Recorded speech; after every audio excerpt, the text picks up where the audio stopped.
Hello, everybody. Welcome into Sports by GSMC Podcast Network. I am your host, Jeremy Lapidus. Happy early July 4th.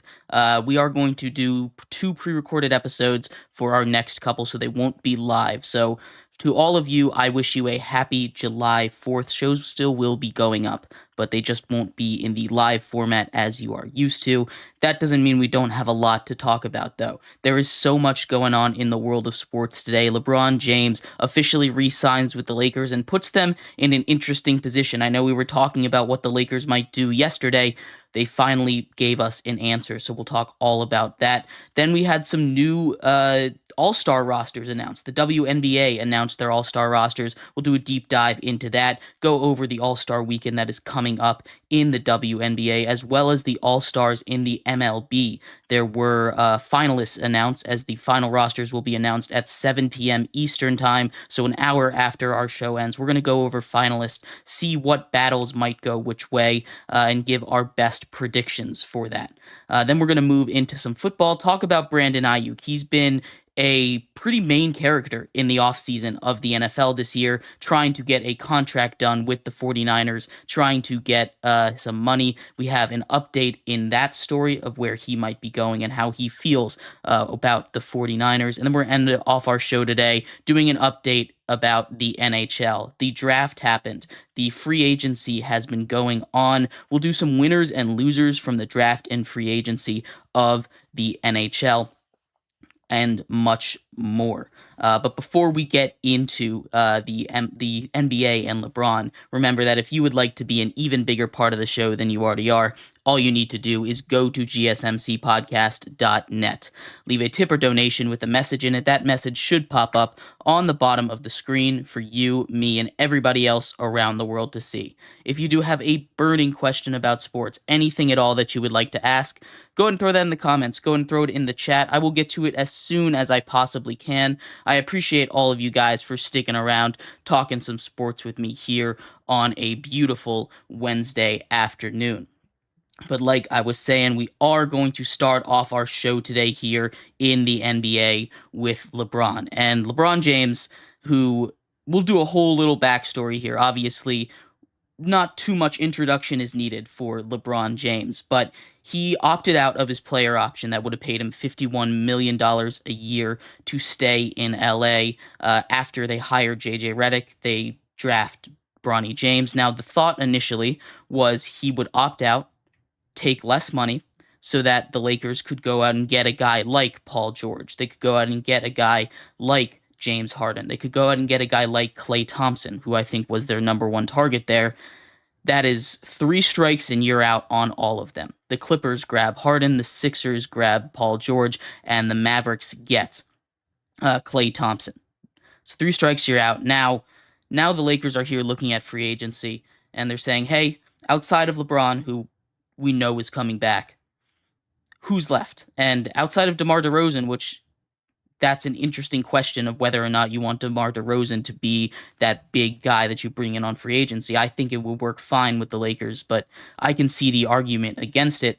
They say, you know what, we're just getting LeBron back, and they give him a max contract, a 2-year, $104 million deal, so he actually gets a raise after opting out, which is not what I was expecting at all. And you know, he was going to come back and seemingly he was going to take that pay cut, but that ends up not happening. And now, because of this, the Lakers are over the second apron. We've talked a lot about the second apron when we've talked free agency here in the NBA so far. There is a lot of stuff that we see for the first time because of this second apron kind of officially being implemented. We've seen the Clippers move on from Paul George because of this second apron. They didn't want to pay him. There's a lot of talk of the Celtics selling their team.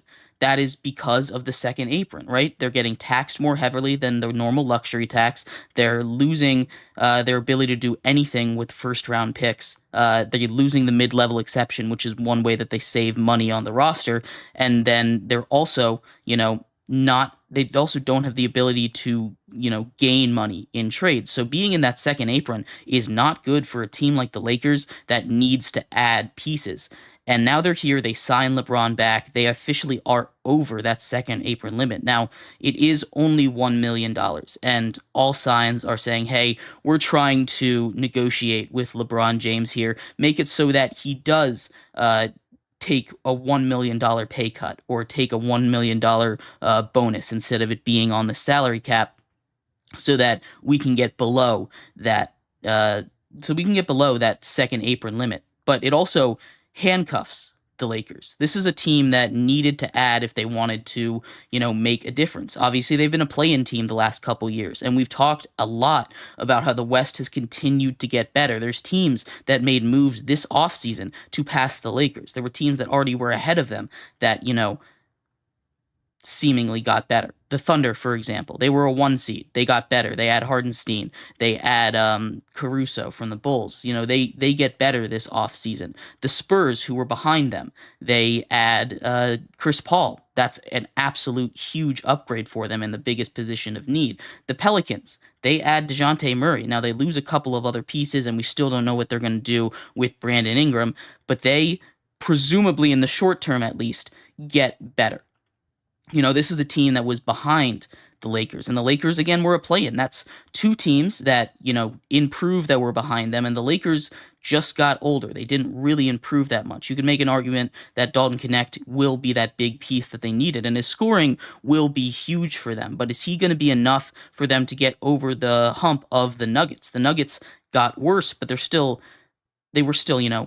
the 1 seed. They were still a top 3 seed in the West last season. They still have Jokic. They still have Murray. They still have Aaron Gordon. They still have Michael Porter Jr. They still have their core together, right? They just lost some quality bench pieces, and that's going to hurt them a little bit. But with LeBron pushing them over the second apron, the question becomes, what are the Lakers going to do, right? Let's say, in theory here, the Lakers aren't able to get a deal with LeBron or anyone else to take a $1 million pay cut, and they're stuck over the second apron. Now they're a team that hasn't made the play, has only been better than a play-in team once in the last 12 years. Now they have a team that's extremely expensive, extremely old, and is just not worth all of those penalties. You want to compete when you have LeBron James. You absolutely want to do that. But in order to compete in a Western Conference that is as competitive and as tight as the Western Conference has been all season, all for the last couple years, you're going to need to improve. And the Lakers physically cannot improve the amount that they need to improve with them being over the second apron. And this is what the new CBA is trying to avoid. They're trying to avoid these super teams being built, and I think it's really cool to see it in action. Again, I'm all for this second apron being implemented, and we'll see what kind of long-term effects this has on the Lakers. But right now they can't really even trade to get better because they have to be even or less in the salary that they get. So you can't take a higher salaried guy like a Zach LaVine that people have been pushing on the Lakers if they're in the second apron without giving up a Zach LaVine amount of contract. And that would be a lot of contract to give back if you are the Lakers. And it's not something that is going to drastically improve your team to the need it is. This handcuffs the Lakers. It really does. And the Lakers were in a point where they really weren't super flexible. That's why, presumably, LeBron James opts out of that contract. That's why, presumably, they say, hey, we're going to go get Klay Thompson. And they fail at all three of those top free agent targets. And now they're sitting here and they're in a much worse position than they were at the beginning of free agency. And, it's great that LeBron got his son on the team, and that doesn't have anything to do with this. But you'd think if he wants to compete for a championship that he would be willing to get back below that second apron. He's a smart guy. He's a businessman of his own. He understands how this works. It's one of those things that I was shocked he took the max. I know he's worth the max. I'm not arguing he's not worth the max, but, he opted out so that he could take less money so the Lakers could improve.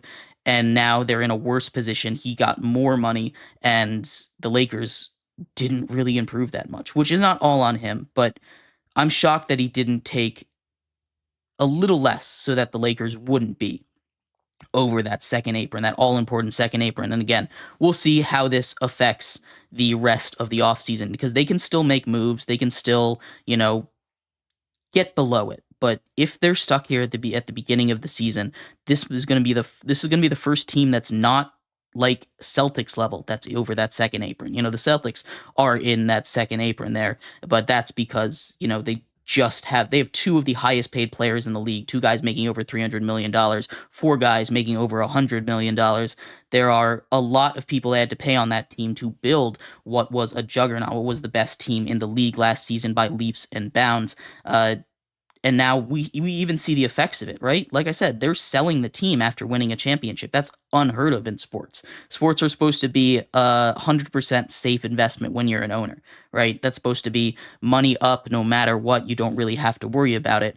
But with these new rules, you have to be a little more careful, and you can't just go all in like the Celtics have forever. You have to think of other stuff, and it's starting to make it more business in the NBA, and it's going to make it more competitive. I truly do believe that. And I think overall this is a good thing.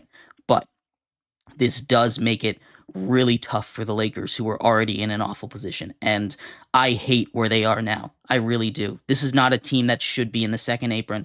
This is a team that should be spending way less money. They need to cut on salary wherever they can. They've already talked about moving off of guys like D'Lo, but he's been there. I mean, that's more of like a fan thing. But if you're able to get something in return for him, the key for them, if they want to improve the rest of this offseason, is to get below that second apron, or they can just say screw it and go and throw everything in for one more season. And they're the Lakers. They've got enough money to deal with that. But it's not going to be an easy thing. It's not going to be something that they can just say, "Hey, we're doing it. We've got the money." This is a tough decision for them, and there's lots of penalties for the future. Uh, you know, if you're over the second apron for another year, like LeBron's 2-year contract is, you automatically get the last pick in the first round, regardless of how bad you do. So it's an awful spot to be in, and I do not envy the Lakers right now. But anyway, we're going to move off of this. We're going to move into the WNBA. The All-Star rosters were announced. There were some interesting players on there, some huge risers, some interesting teammates. We'll talk all about the WNBA All-Star game coming up next here on Sports by GSMC Podcast Network. I feel like I'm losing my mind. Everybody in the world down. Please, Lord, give me a sign. A sign. I feel like I'm losing my mind. Everybody in the world down. Please, Lord, give me a sign. A sign. I wanna be the greatest. Everybody on the fake shit. I look around and feel like everybody is the fakest. I make this every day. I'm in fake shit. Hoping one day I blow up in the basement. Stay there. The top of it's so vacant. I don't need shit that I think is amazing. Waiting for my day when I'm playing. Sold out shows for 1,000 faces. Hey, give me that smile. Get in my way and to be put down. It ain't no place. Don't miss my sound. If I want that shit, then I'll get it right now. I'm losing it. The losing fits. I'm losing shit. It's goofing it. You choose to live. I choose to dip. You choose to fight. I lose a grip and losing a gift. Oh. I feel like I'm losing my mind. Is everybody in the world down? Please, Lord, sound. I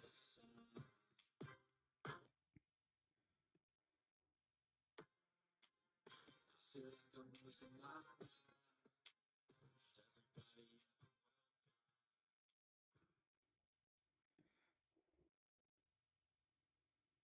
Welcome back to Sports by GSMC Podcast Network. I am your host, Jeremy Lapidus. If you are just tuning in, we just finished talking all about LeBron James and the awful situation he has just put the Lakers in now that they are over the second apron after he signs a 2-year max contract. It is not an enviable position if you are a member of the Lakers or the Lakers front office for their future.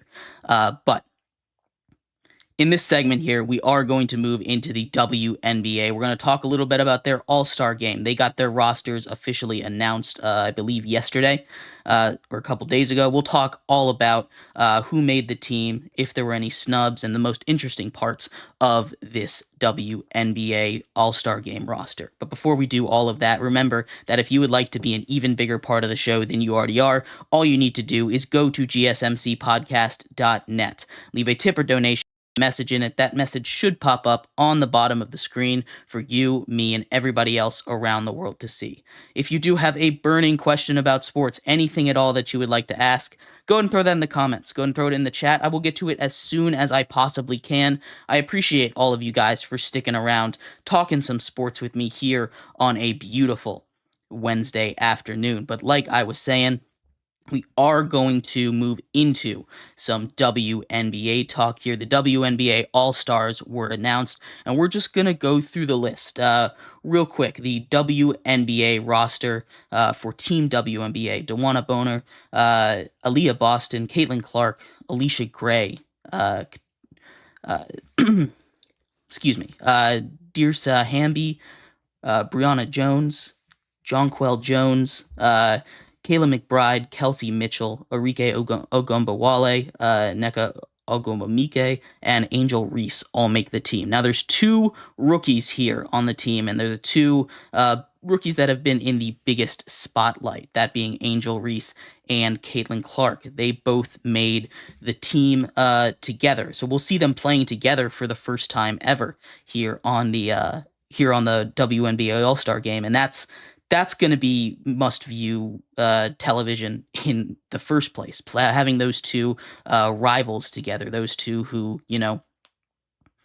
clearly don't like each other, right? We have a good group, a good mix of, old and young. The way that the All-Star game works for the WNBA is they have the All-Star team and the U.S. women's basketball team. At least that's what they're doing for this Olympic season. So you have the Olympic team. So if you're looking for presumed snubs, Diana Taurasi, Asia Wilson, all these guys, they still made them. Brittany Griner, Sabrina Ionescu, all these guys, they still made the All-Star game. They're just part of the USA roster as opposed to the WNBA roster. So that's what they're going to do. They're going to do WNBA versus the U.S. Olympic team, and that should be a lot of fun to watch. There's been obviously a lot of discussion over snubs for the USA team. People like Arike Ogumbawale, who she pulled herself out of the running there. She said it was too political there, and she didn't want to get into it. She gets the same nod as all of them. Caitlin Clark obviously had her whole discussion with the USA team. She wasn't even there at tryouts, so didn't deserve to make the team. But the big thing here is if you've been watching the WNBA, and I know we haven't covered it in a while, and it's partially on me. I apologize for that. Angel Reese has really come on. In the beginning of the season, she was struggling a little bit. She was shooting about 30% from the field, but she has tied a WNBA record with 11 straight double-doubles, and she's really come in to the race and made a real race out of the Rookie of the Year award. We came into the season and we were expecting Caitlin Clark to run away with it, and while she's had a remarkable season, no doubt about that, what Angel Reese has been able to do is no less impressive, tying a WNBA record with the chance to beat it in your rookie season, especially with how how out in front and in the media these two have been. It's gonna be a really fun game, and I'm very excited to see them play together. This roster made up of 3 Indiana Fevers, which is interesting. You had obviously Aaliyah Boston make it. You had Caitlin Clark make it. Those two definitely deserve it. There is a fan vote here, and Kelsey Mitchell made it, which is an interesting decision. I mean, you look at around the rest of the WNBA, right? There are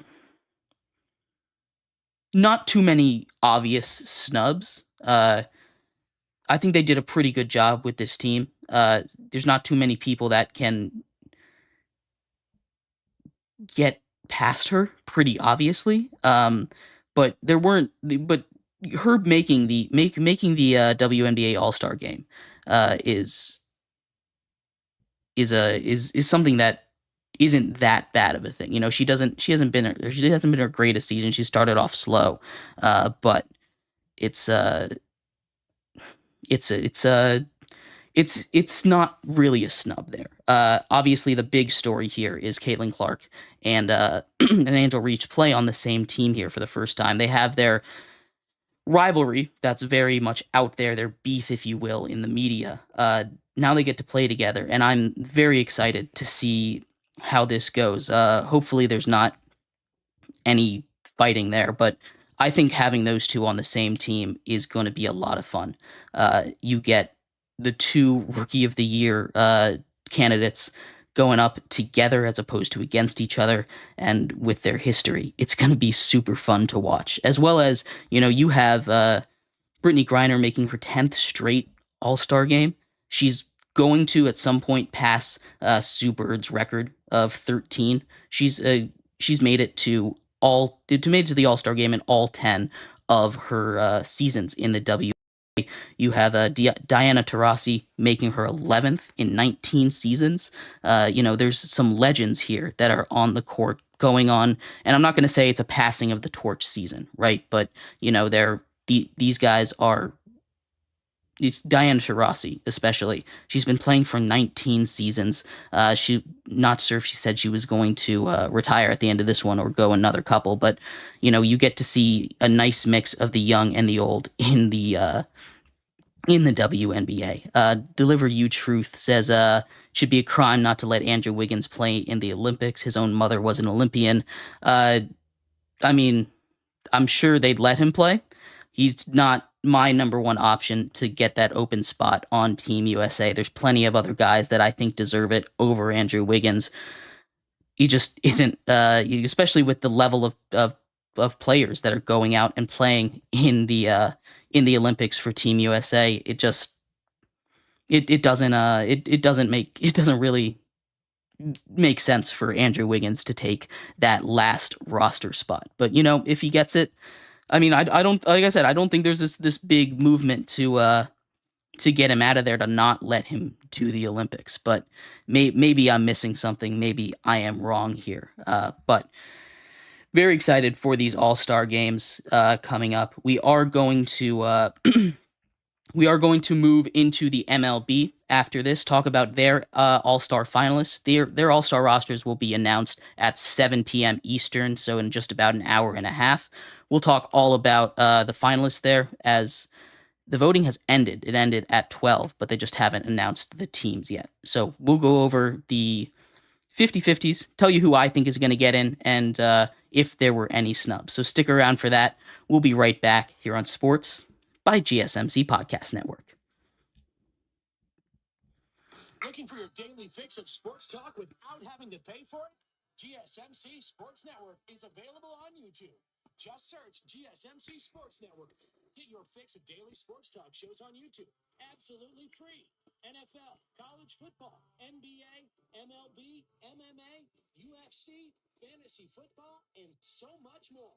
GSMC Sports Network has shows all day long, with new sports shows starting every 2 hours. Just like on your favorite cable sports channel, except GSMC Sports Network is absolutely free. Just search GSMC Sports Network on YouTube to catch one of your new favorite shows, like the GSMC College Football Podcast, Chip Shot Football Podcast, Hoops and Heels Women's Sports Podcast, GSMC Basketball Podcast, and so many more. Check it out for yourself. GSMC Sports Network. Now available on YouTube, absolutely free. Search GSMC Sports Network on YouTube.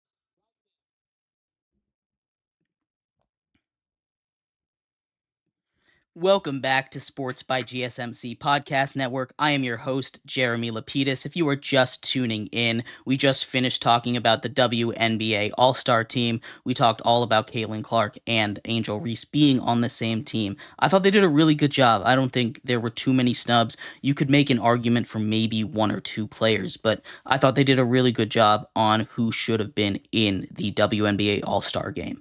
But before that, we talked about LeBron James. We talked about how he put the Lakers over the second apron, not a place that you want to be. So many penalties involved in being over that second apron, and the Lakers are not a team that is good enough to be able to really justify being there in that position.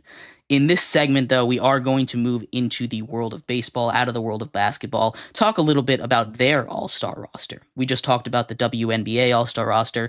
The MLB all-star roster will be finalized and officially given out in just about an hour and a half from now. But they did have finalists at each position for starters. So we'll go over the AL and the NL, talk about who I think should get in if they're making the right decision, and if there were any snubs that were left off of these all-star finalist lists. But before we get into that, remember that if you would like to be an even bigger part of the show than you already are, all you need to do is go to gsmcpodcast.net. Leave a tip or